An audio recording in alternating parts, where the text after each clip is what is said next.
You're listening to the Team Stripes podcast. Everybody, it's episode 68 of the Team Stripes podcast. Join me as always is my co-host Brendan S. and I'm Ross Grimaldi. Brendan, what's going on, buddy? I can't say I'm living the dream this week. I got the unfortunate news that I was in close contact with somebody that got COVID. Uh-oh. So I went and got tested on Saturday. So I'm just awaiting those results. And until then, they stick the really long Q-tip in your nose and tickle your brain?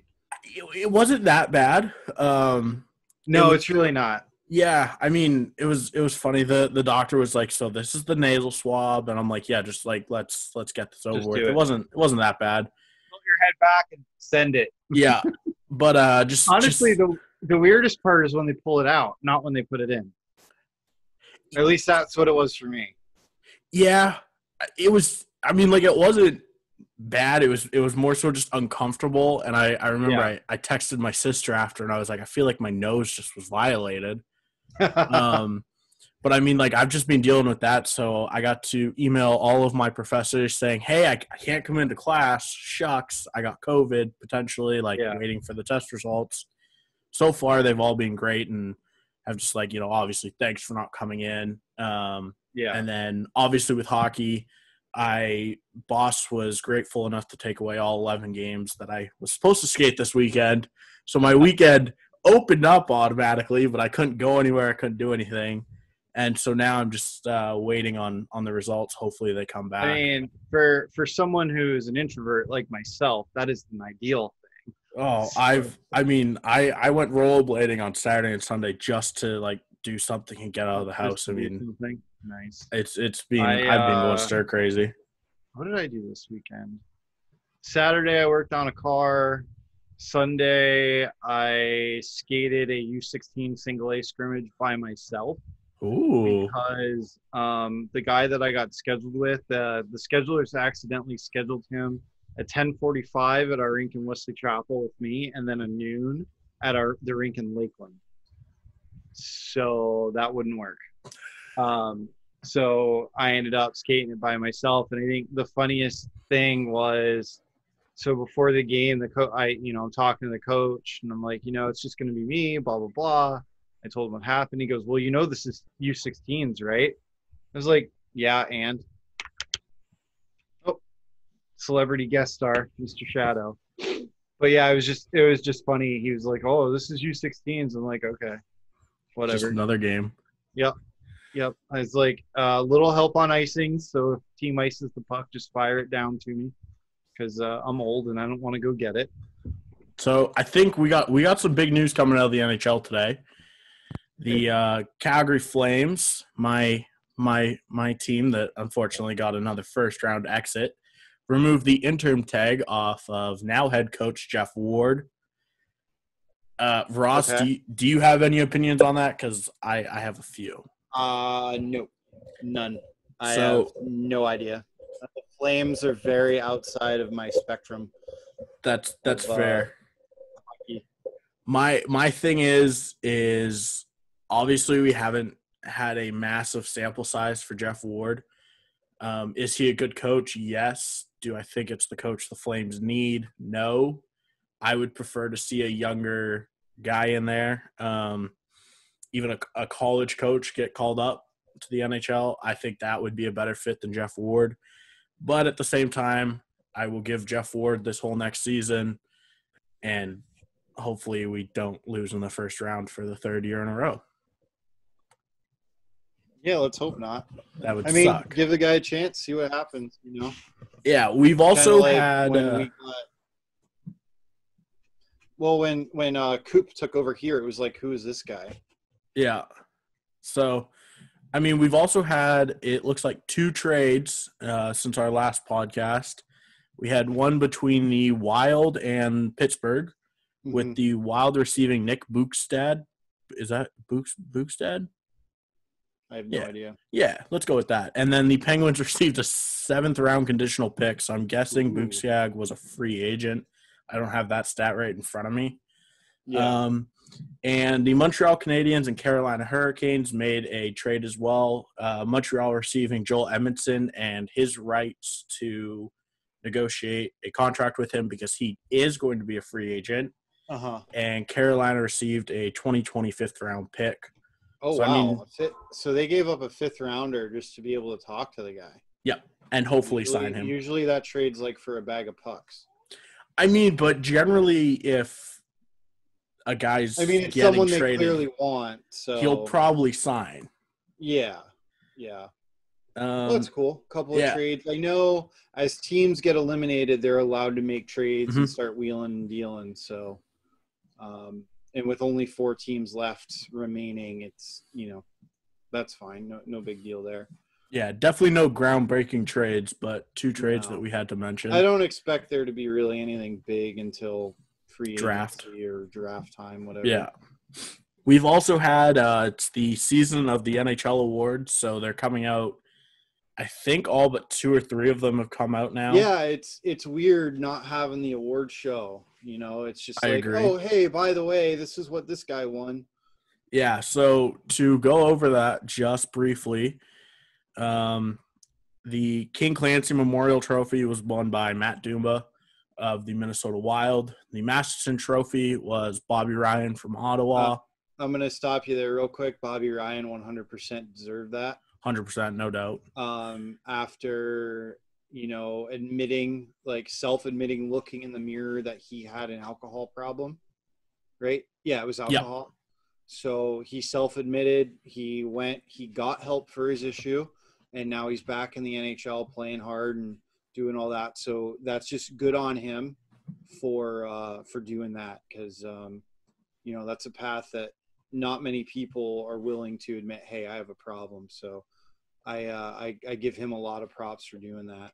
And I know a lot of people were like, well, why didn't Oscar Lindbaum win that for, it's like, guys, he'll probably get it next season. But, this year, Bobby Ryan was he was definitely very deserving of it. Yeah, this year for the Masterton, it was Bobby Ryan, the Philly guy whose name I can't remember currently. It wasn't Lindbaum, was it? Yeah. It was, I think. Yeah, it was Ryan Lindbaum. And then Stephen Johns of Dallas, who came back. He was battling depression, concussions, all that. Yeah. All 3 of them you looked at and you're like, hey, you deserve this award. Mm-hmm. Bobby Ryan, hats off to him. All the best to him. Yeah. To me, it was a surprise. The coach of the year went to Bruce Cassidy of the Boston Bruins. I didn't think he did anything to. Yeah, I don't know. You have that roster. Yeah. Like, it would have been like Coop winning it. Yeah, obviously Barry Trotz can't win it every year, but I'm a fan of Trotz to win it. The Selke went to Sean Couturier, which I don't think is a shock to anybody. No. Lady Byng went to Nathan McKinnon. Yeah, I got a dog wanting attention, but yeah, I see that. Nate McKinnon, he's one of those guys. He doesn't get very many penalties. It's just when it comes to the Lady Byng, I think the referees should get to choose. I agree, 100%. That should be our trophy to pick. I think the referees should get to choose the most gentlemanly hockey player. I agree. Or at least allow the NHLOA a vote to, be part of it with the media that votes for it. But I think the referees should definitely get a say. I agree.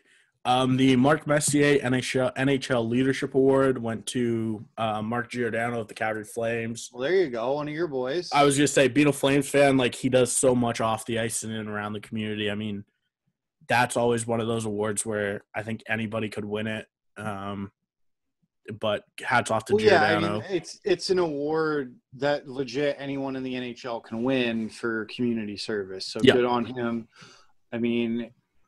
Compared to other sports, I would say our sport is the best in the world at what we do in our communities as far as the NHL level. Those guys are, second to none. So like I know here in Tampa, like Jeff Vinnick gives away a $50,000 grant every home game to a local charity. So hockey is definitely a sport where we do a lot of giving. Mm-hmm. And then Lou Amarillo won the GM of the year, which that's not his first time. No. In his speech, actually, he thanked everybody from front office to the equipment staff. So I thought that was pretty cool. Yeah. He's with the Islanders now. Yeah, so what him and Barry Trotz have done with the Islanders, I think, I mean, there's a reason why he won. I mean, that team all of a sudden got really good. Well, and then I got a little bit of a connection to Lou. My dad got recruited by him at Providence College back in the late 60s to play there. Holy smokes. And, yeah, right? And it was the one of the first years that the NCAA allowed imports. So they were allowed to have Canadian players. Mm-hmm. And then my dad ended up not making the team because of all the Canadians they brought in. But, damn Canadians, right? Right, yeah. As well as we saw in my opinion, an interesting tidbit in last night's game 4 of the Islanders and Tampa series. We had it was the third fastest goals in postseason NHL history at 3 goals in 27 seconds. Yeah, that was pretty intense. It was funny because we have the Bud Light goal horn, mm-hmm. or the Budweiser goal horn at work.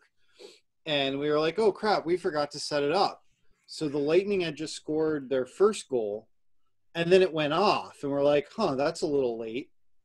And then we look up at the TV, and, we just put one in again. Mm-hmm. So, that was pretty crazy having 3 quick goals like that. It was definitely – watching it was insane because it was the Islanders scored, and then I believe it was 12 seconds later – Tampa Bay came down and scored, and then another 7 seconds later, something like that. Talking about the NHL series right now, both series are at 3-1. The Stars play Monday night, so by the time this airs, that series could be over. Yep, and next week we could be already in the Stanley Cup Finals when we're talking next week. I mean, if both series wrap up, it would be what, tonight and Monday for anybody listening on Tuesday. I mean, yeah, you could realistically start it Friday, Saturday, give the boys a little bit of a break, I would think they would go Thursday, Saturday. I wouldn't be surprised. Now that's saying both teams wrap up their 3-1 series lead, which,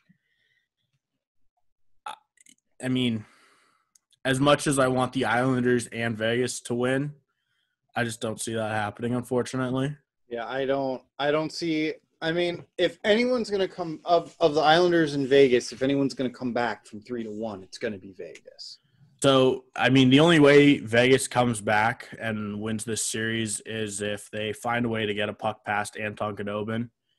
And if you haven't been watching for some reason, Khudobin is in my opinion, the sole reason the Stars are where they are at. Like there's no doubt. Like it's that old, mentality with playoff hockey. It's like if you run into a good goaltender or a hot goaltender, it doesn't matter how good your team is. You're not going to beat them. No, I don't disagree. I mean, Khudobin is playing like a $10 million goaltender. Vegas, in my opinion, is making maybe it a little bit easy on them. The biggest thing for me was Vegas on their 5-on-3 down by 1 made it the easiest 5-on-3 penalty kill, I think, for the Stars I've ever seen. There's no traffic in front of Khudobin. There's nothing. And I mean, even DeBoer said it after game 3. He was like, we have to get traffic in front of the net. They did good for probably the first period and a half of game 4.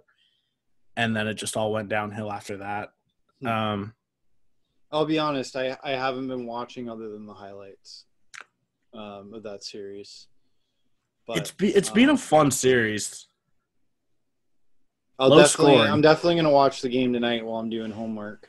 Yeah, I mean, I think the Stars win it tonight just based on the fact that Anton Khudobin's an absolute brick wall. Yeah. Do you think the Knights will start Fleury tonight? Because I know, obviously, Leonard's been playing.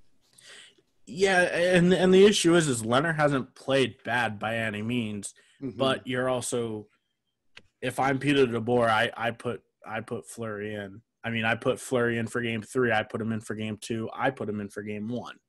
Yeah. You know. So clearly, I mean, we all think that there is something going on there. So it is what it is. Yeah, I mean, it sucks because, I mean, I don't know how you don't turn to a Hall of Fame goaltender. Your team's facing elimination. You need your goaltender to unfortunately steal a game for you. 100% is going to the Hall of Fame. Yo, 100%. There's no doubt, in my mind anyway, that he's a Hall of Fame goaltender. Yeah, and I mean, Vegas needs a goalie to steal a game for him. Yeah. And as much as I like Leonard, Fleury can definitely and it's proven time and time again that he has. Let's see what else. We need to talk about a couple of officiating side things. We had our Alex Killorn major game boarding.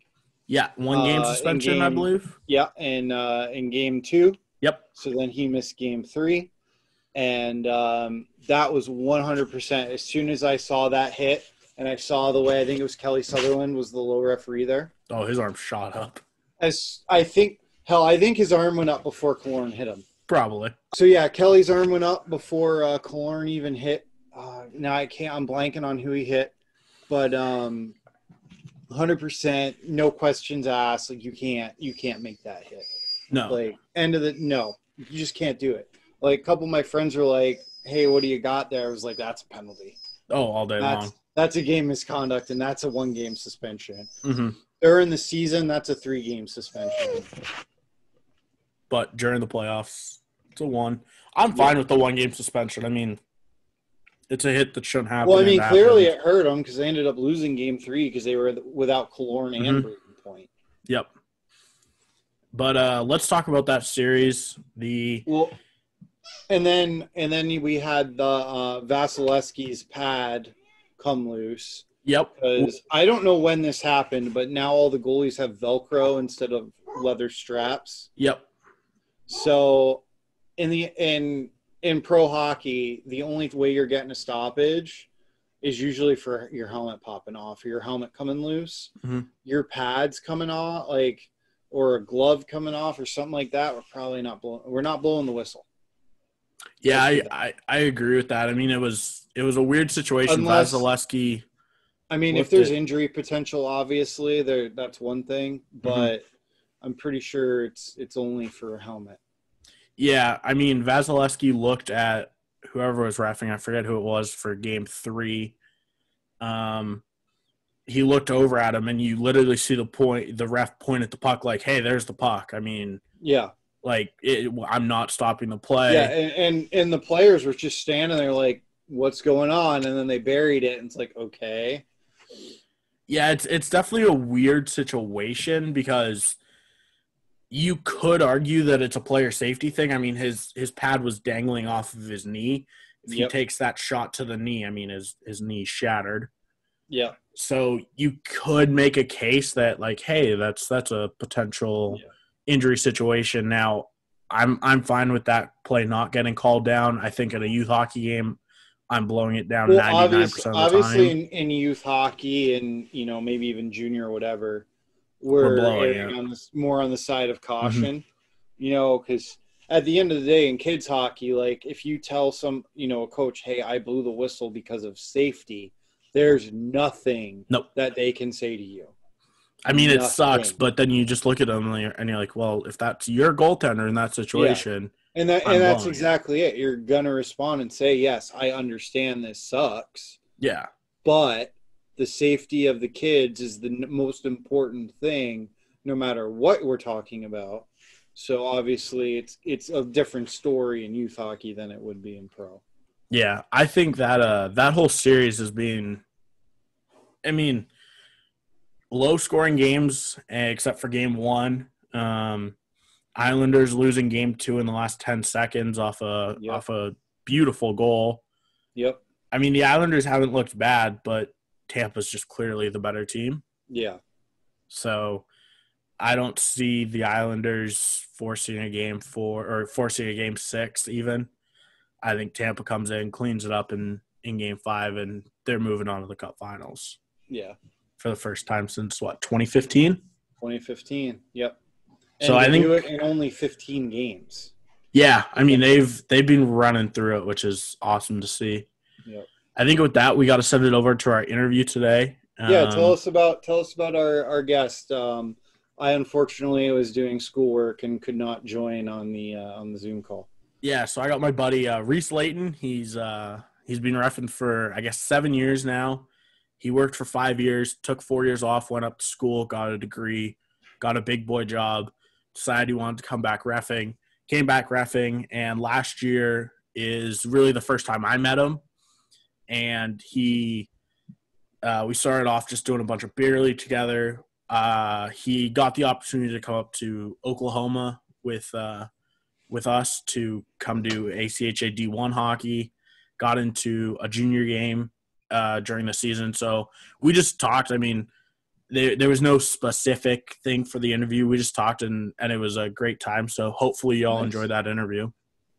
Cool. I'm looking forward to listening to it. Yeah, so we'll take you there right now. Would like to welcome to the Team Stripes podcast Mr. Rhys Leighton. How are you, Reese? I'm doing fantastic. How are you, Brendan?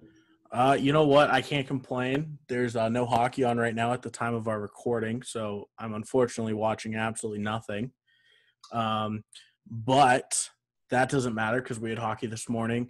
Reese, I want to know a little about you. I mean, tell the people, obviously nobody knows who you are. You know, how'd you get into officiating, when, why, where, and how? Yeah, so from Dallas, and got into officiating when I was, what was I, like 14, I think. I started up just like doing it and did it for about 5 years. And right about the time I went to school, I decided I, for some reason, didn't want to do it anymore. So I hung up the skates for a while, went to school, got my degree in construction management, and started working in the real world.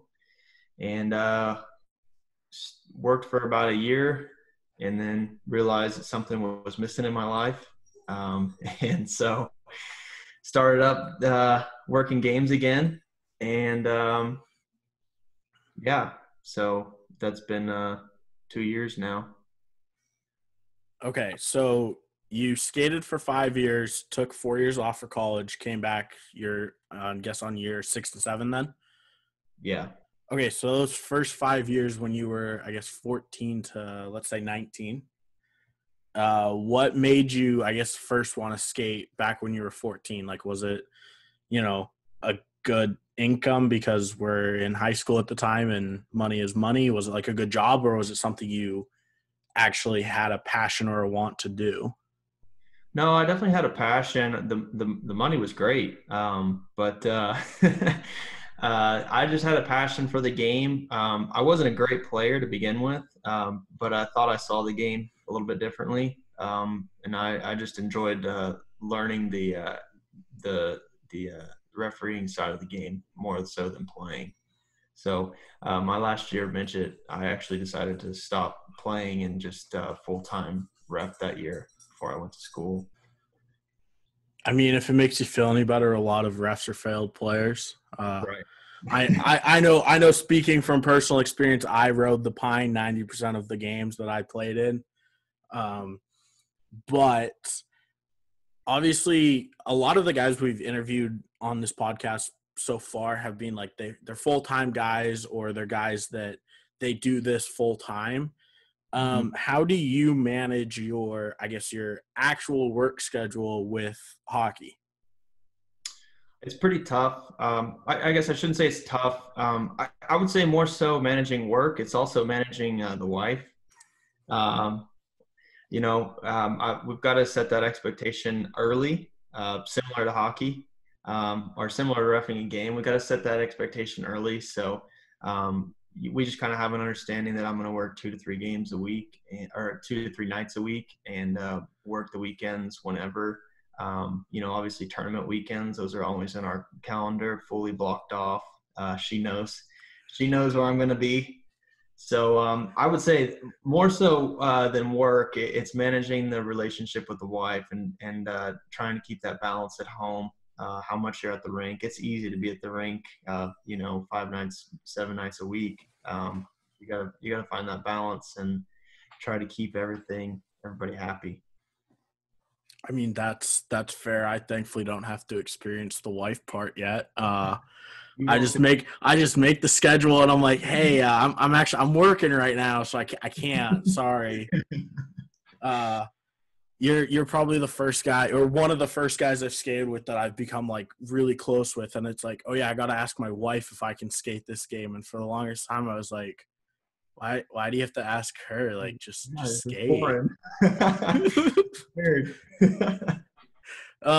So obviously we skate a bunch together. I do remember though the first time I met you, I remember I didn't like recognize your name obviously because I guess I don't know how, but I guess our paths never crossed when you first were in Dallas. Probably because I would have been probably 15 or 16 and you were 17, 18, 19, so you're always older than me. And we were both too young to ref together, which sucked. But I remember I skated my first beer league game with you, and I was like, who is this guy? Like, who is this guy? And I remember I texted somebody, and they were like, oh, he's pretty cool. Like, he used to ref. And I was like, oh, okay, cool. And then, like, you came out, and you ended up being a really solid official. And I was like, oh, wow, like, this is a nice, like, refreshing this is a nice, refreshing new official. Yeah, like I was like, oh, I don't have to I don't have to teach you what offside is. Like, oh, awesome. Like I can work with this guy. And I think ever since then, yeah, like we worked. I mean, probably way too many games together since then. Some of the most memorable ones, obviously, ACHA D1 games up in Oklahoma. You got to experience that, and I believe at the time it was the highest level you skated. Yes, it was. Okay, so take me through that. I mean, a little backstory on this is obviously I kind of get to not choose my partners, but the schedule up there is he's always looking for guys to come skate, and so me and a few other Dallas guys are like we go up. I think once a month is what we try and go up to. And so we had a guy from Dallas drop out, and I remember it was like 2 weeks before the trip. And the schedule up in Oklahoma was like, hey, just find a third. Like, it'll be fine. Like, if he's qualified, he's qualified. And I was like, okay, like, sweet. Like, this is awesome. I remember I texted you because you made a joke of wanting to come up. And so I texted you, and you hopped right on board. And I was like, oh, this is an awesome idea.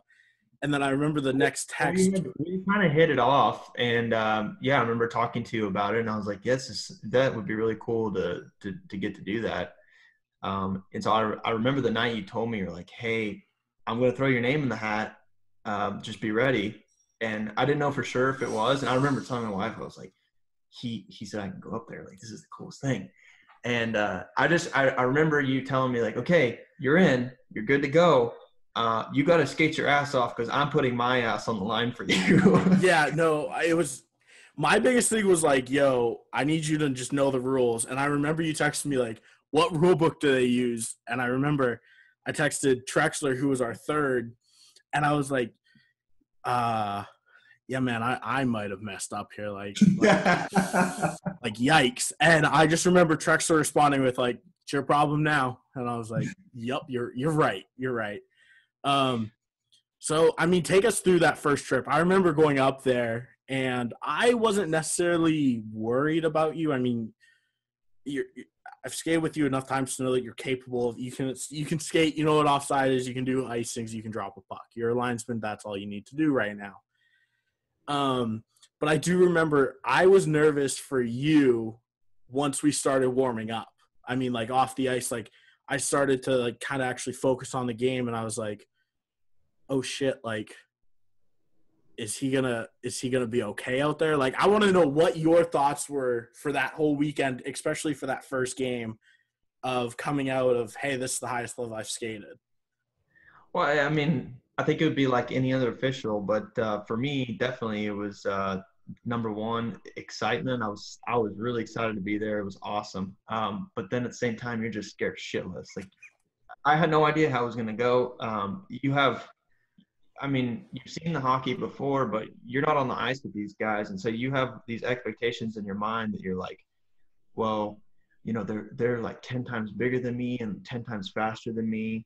But it's not until you work that first game that you realize that, well, some of that's true, but at the same time, it's not. But yeah, I remember being really scared. I remember getting on the ice with you, and you and Trex are walking out of the room, and you're like, "Yep, linesman go first." Yep, that was ACHA protocol. There was the hot lap, but at the time, I was still new enough to know that I had no idea what a hot lap was. And so I didn't know it was coming, and I get on the ice, and I get about halfway through the zone before I realize that you and Trex are standing back at the door laughing at me. And I'm like, I just stopped for a second, and then you guys started booing me because I stopped.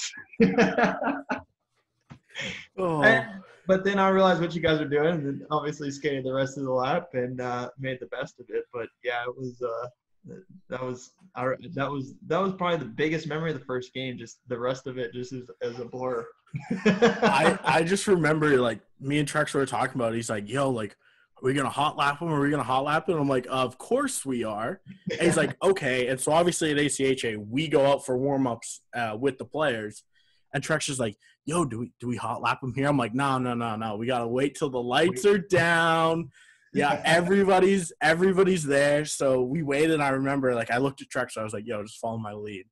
So we told you, we're like, hey, NCAA, ACHA protocol, like, linesman takes us out on the ice first, like, through the fans, like, it's just a security thing. And you're like, oh, okay, like, not a big deal. No. You remember I asked you like 3 times. I was like, are you sure about this? Oh, yeah, and I'm like, yeah, just go. Like, we're fine. We got this. And you know me, I'm like the most gullible person. 100%.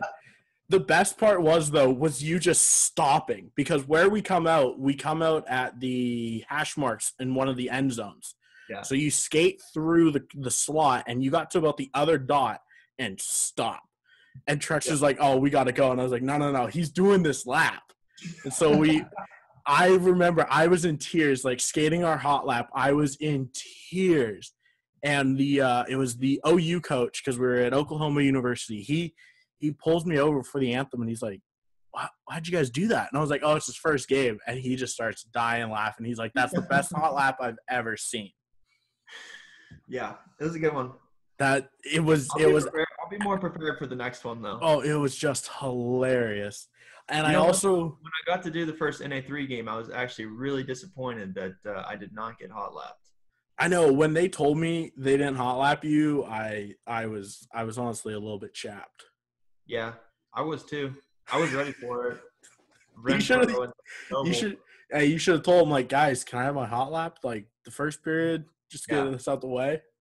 Yeah, nothing happened. I was fully prepared.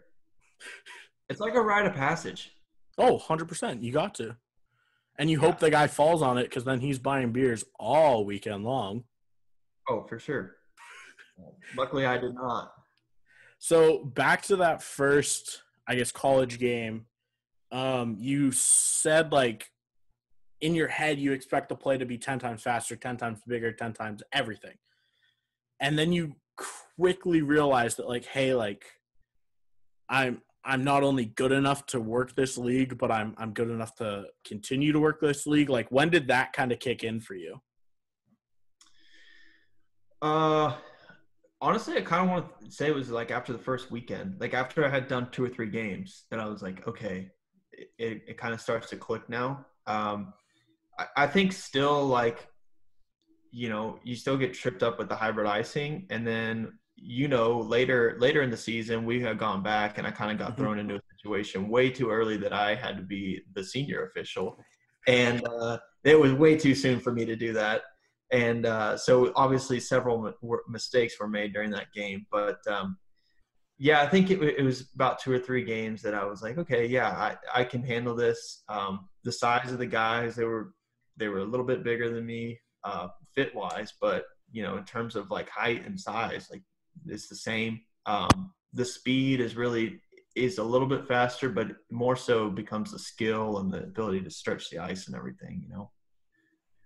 So I really want to talk about those games where you were literally thrown into the fire as the senior official on the lines crew. I mean,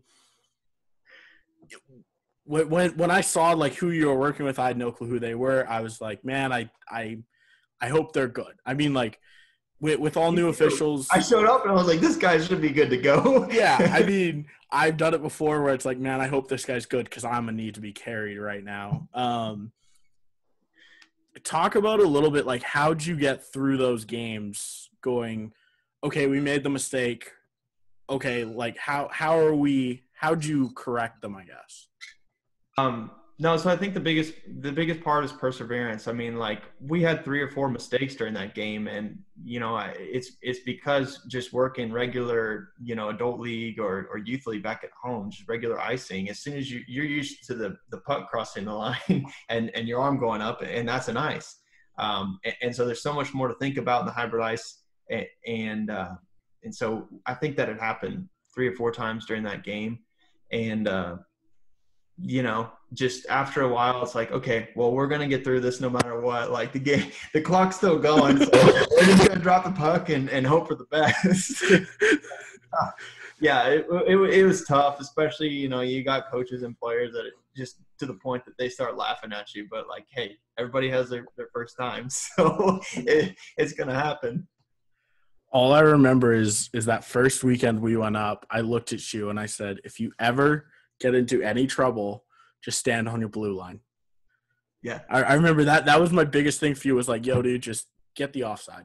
Like I was like, me and Trexler, we could do pretty much everything. Just get the offside. That's all I care about right now. Yeah.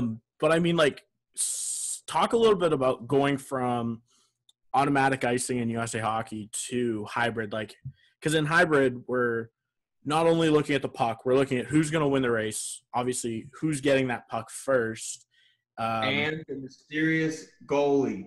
The goalie. That's the biggest part. You're like, it's really easy to watch down the ice and be like, okay, yeah, the defending team, they're going to win this or whatever. But then all of a sudden the goalie makes a move and you're like, oh, wait, hold on. It just throws a wrench in your whole plan. Goalies are the worst. Already, do what? Goalies are the worst for that, aren't they? Oh, yeah. And especially that OCU goalie who liked to pull that on you at the last minute. Yep, just to play with you. and he knew what he was doing. Yep. Yeah, it's just it's not only those 3 thoughts that have to go through your head, but you're also still new to it, and so you're still nervous for the game and everything, and it's just it's a lot to think about. It really, you end up overthinking it. And a lot of times now when I'm working just a regular men's league game or whatever, it's really easy for me to be like, yeah, if we were doing hybrid, that would have been waived there. But yeah, I tell people, like, for me, when I see an icing and I'm the guy that has to go down and figure out if this is going to be an icing or not, my first thought is, where's this puck going to be? Either is it going to be on goal, or is it going to cross the line, or is it going to die before it crosses the line? That's my first thought of, okay, is this puck going to cross the goal line, yes or no? Once I say yes, I check the goalie once. And okay, is he moved? Okay, he hasn't moved. Then I start looking at the D, figure out where they are, figuring out that far winger, because I've missed them too, when the puck is going to wrap around. And that's the other one that's tricky. Oh, those are the worst. Who's not going to wrap around? Yeah, so you're thinking of all of that, and then you look, and the puck's crossed the line, the D-man's won the race, and you blow your whistle, and then you look, and the goalie's behind the net. And for me, my biggest thing is, before I do it, I always look at the goalie one more time to make sure he hasn't moved and he's still in his crease. I think for me, that's the thought process that's going through my head. But I mean, even now, like, even last year, I think I made the mistake of twice was the puck was going to get rimmed around and the far winger's going to be the first guy to get it, but you still go, tweet, he won the race. And then you're like, yeah, but who's going to win that puck first? Right. And I think that's a really hard thing to go from USA Hockey or Hockey Canada where it's automatic icing to a hybrid situation. There it is. Yeah. I mean, it's the only thing that makes our job complicated, I think. That's really the biggest thing is so many rule changes. Even when you're just working regular youth hockey or men's league. I mean, you go from 14U to 16U or 12U, whatever it is, and all of a sudden you've got offsides and icing that's changing. It's like every game you gotta like tell yourself in your head, you're like, okay, what is this one again? Yeah, I mean, I remember this season, our first scrimmage game I did was a Bantam game. And I went over the coach, and I was like, it was actually after I called the first penalty. His team ices the puck, and my partner just starts flying down the ice. I'm like, what are you doing? Yeah. And then I look at the coach, and I knew the coach. I was like, he bugs me. He's like, yeah, what? And I was like, you guys can't ice it, can you? He's like, no. And I was like, oh, throw my arm in the air right as he's blowing. And I was just like, got it. And he just started giggling. And I was like, yeah, I forgot that one, apparently. Yeah. So it gets ingrained in your mind, but when you start to work different leagues, that's when it starts mixing together.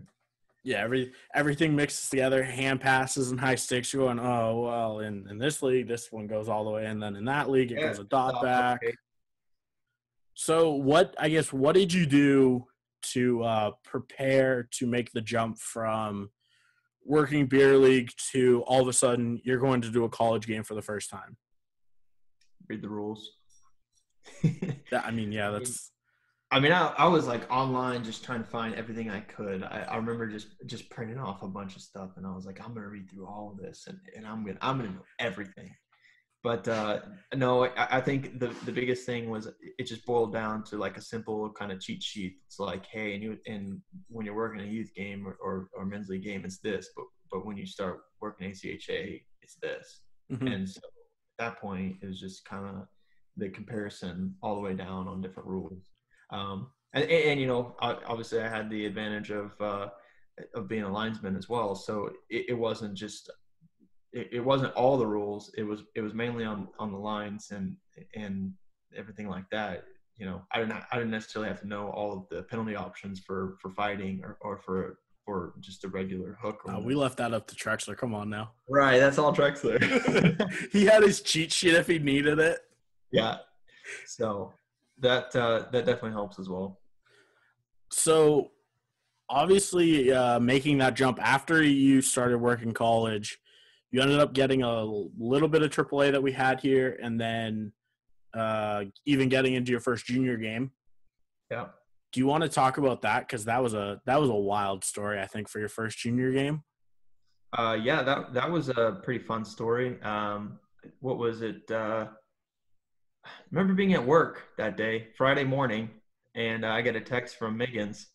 And he's like, hey, what are you doing tonight? And I knew the only reason that Miggins would be texting me is because there's a junior game that probably needed to be covered. And so I'm like, automatically, it didn't matter what I was doing. Oh, nothing. What's up? He's like, hey, we got a game tonight. We need you to cover. One of the guys is injured or whatever. And I'm like, yeah, I'll be there. You know, so I show up and, man, I'm same feeling, just excited and nervous at the same time. But because I had worked at the college with you, I already had kind of that foundation. So I was like, well, it's not super nervous. The only thing that was new to me was a different league. Mm-hmm. And so it was just kind of like figuring it out. But yeah, that was a fun game. I remember we got down to the third period, and I think there was about 2.5 minutes left. It was a good game. Everything had gone smooth, like for me, and I was glad it did. I hadn't made any obvious glaring mistakes, and we get down to the last 2.5 minutes, and there was a face-off in the pucks. The goalie covers the puck, and I think it was my zone. So I come in, And I think there was a little bit of a scrum in front of the net. So my partner in the game, Jared Renfro, comes screaming in from the blue line. Well, he catches an edge and becomes the human bowling ball and takes out like 4 or 5 people. But out of it, he ends up with like this huge cut in his finger. And so I remember he ended up like having to leave the game, but just as soon as it was over, we were just trying to get through the game as fast as we could. And he had left all his gear in the locker room, just straight to the emergency room. And I actually remember texting him. I was like, "Hey, you live on the other side of town. Are you sure you don't want me to bring your stuff back? Like, I'll bring it over to you, whatever." He's like, "No, I'll come get it," because he was supposed to work the game the next night. So I was like, "Okay, well, that's fine." Next day, I get the text, "Hey, can you work for Renfro?" I'm like, "Yes, I'll be there." So I ended up getting 2 games out of that weekend when I had no idea that it was even going to happen. But I think that's the best too, because you really don't have time to simmer on how nervous you're going to be. You're just like, "Let's do it. I got it. I got this." I definitely agree with you there, because I mean, I remember going into my first games, like they were on my schedule for weeks, and I was just like, oh boy, like first games, and then it finally gets there, and you're like, oh, it's just another hockey game with different rules. What it comes down to is just, it's just another hockey game. You just got to kind of settle in and get your groove. So how scared were you when you saw Renfro go down and you were like, am I going to have to 1-1 this game? No, it wasn't too bad. I remember I didn't really know what had happened. I knew that he had fallen and all of a sudden he got back up and then he's over at the bench with the trainer. And so I'm like standing there ready to drop the puck and Zobel was the ref. And I think he had kind of gone over there a little bit too, but I thought they were just talking to coaches or whatever. And I was like, what's going on? And then finally Zobel comes over. He's like, get this game done as fast as we can. He's got to go to the ER. I'm like, okay, cool. Yeah, we're going to get through this. You're like, I will drop this puck as quickly as possible. Yes. Yes, sir.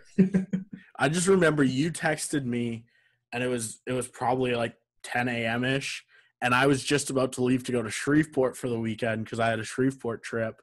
And Yeah. you texted me like, hey, do you have an extra NA3 patch? And I was like, no. And he's like, well, can I have yours? Like, I have a game tonight. Like, I have to do a game. yeah. And I was like, I mean, if you can come to my house in the next 5 minutes, because I'm gonna be leaving here to Shreveport. Yeah. I remember I ended up doing that game with my USA hockey patch, but I was you wore your USA patch? Yeah, I would have gone patchless. They were like, hey, if just the USA hockey patch is better than nothing, so wear the USA hockey patch. I mean, it's still technically USA hockey. Yeah, I rocked it. So obviously with last year, I mean, you made I think for a lot of guys, you made a big jump into working junior hockey, college hockey. What are your plans, I guess, going into this year with officiating? I mean, to be honest, I think this year – this is a weird year, man.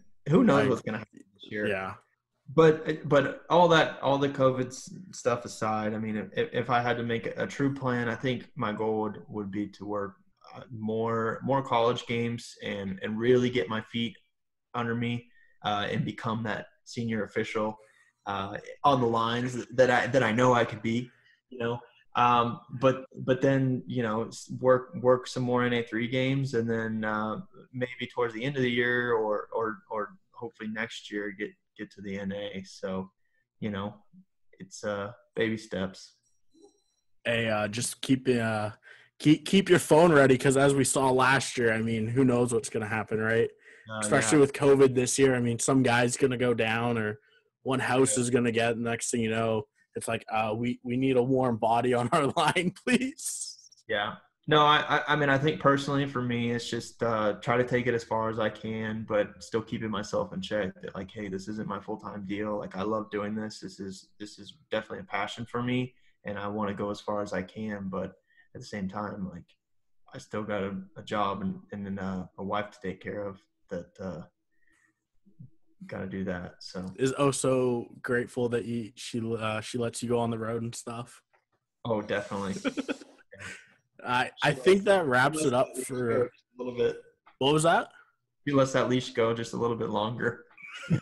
Only if you ask nicely, and it can only be once a month, eh? That's right, yeah. Well, I think that wraps it up for this interview. Reese, thank you for coming on. It was It was awesome talking to you and getting to hear your story. So thank you. Yeah, I appreciate you having me on. So good time. All right, guys, welcome back from the interview. Brendan, so what else we got to talk about here? I mean, to wrap it up, I obviously, first and foremost, we have to do our whistle giveaway for Acme Thunder. They are beautifully sponsoring us. We give out a wacky question in any rule book that we choose. Unfortunately, there's not too many rule books to choose from, as the rest of the world uses IHF. But for the question of the day is, in the IHF rule book, I would like to know how much a puck needs to weigh. Wait, what? So we're looking. Okay, yeah. So we know there's what, is it a specific rule? Is it like in the case book? So it is a specific rule in the IHF rule book. I will give everybody a hint. It is in section 5. Oh, don't give a hint. But that's all I'm going to tell you. It kind of blew. I mean, I'm not going to lie. I was looking up, questions to find for this, and I saw that one. I was like, that's incredible. So there is a weight that it needs to be, and I want to know what weight, what rule, and all of that. Send that into Instagram, Twitter, Facebook, however, email us, text us, whatever. I mean, I don't think we have a text, but send it in. Signal pigeons, whatever. Signals, Morse code. Yep. However you can send it to us. We had our last winner he commented on YouTube. And so, I mean, that works because, I see those. And the first person to respond gets a Acme Thunder whistle. I believe it's the black one with the Team Stripes logo on it. I'm not 100% sure on that, though. But all I know is it's an Acme Thunder whistle. I love the black whistle, by the way. It looks so sharp. I don't know why it took so long for them to make those. Yeah. I mean, I'm still using the gray ones, like the silver chrome, whatever. Yeah. But, I mean, the black ones do look pretty sick. Yep, I have one. One last thing I wanted to bring up was the refereeing in just the whole NHL right now, I think, is being spot on.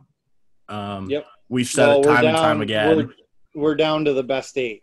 Exactly. I mean, we've said it time and time again. The officials working right now are the best 8 officials out of the best 80 officials in the world. Mm-hmm. Stars fans, you're killing me with the comments. Every time, win or lose, it's always for some reason that the NHL is rigged against the Stars, and it makes me laugh every time. But then I also get really annoyed, and I'm like, what are we talking about? So I just want to say the NHL, I think these are some of the best officiated playoff games we've seen. Yep. I don't think that's going to change anytime soon. Stars fans, take your losses and take your wins. You're one game away from a cup final because of a goaltender. That's all I'm going to say. But I guess besides that, Ross, you got to plug our Team Stripes Academy. Of course. If you're just starting out with officiating or you're a veteran that's been doing this quite a while, obviously there's one thing that we always need to be doing as officials, and that's learning. So definitely check out the Team Stripes Academy. It's the master course from veteran NHL referee Don Koharski. And make sure to follow us on all social media, on Twitter, Facebook, YouTube, Discord at Go Team Stripes. And thank you guys. Have a great week, and thanks for listening. Thanks, everybody. We'll catch you next week.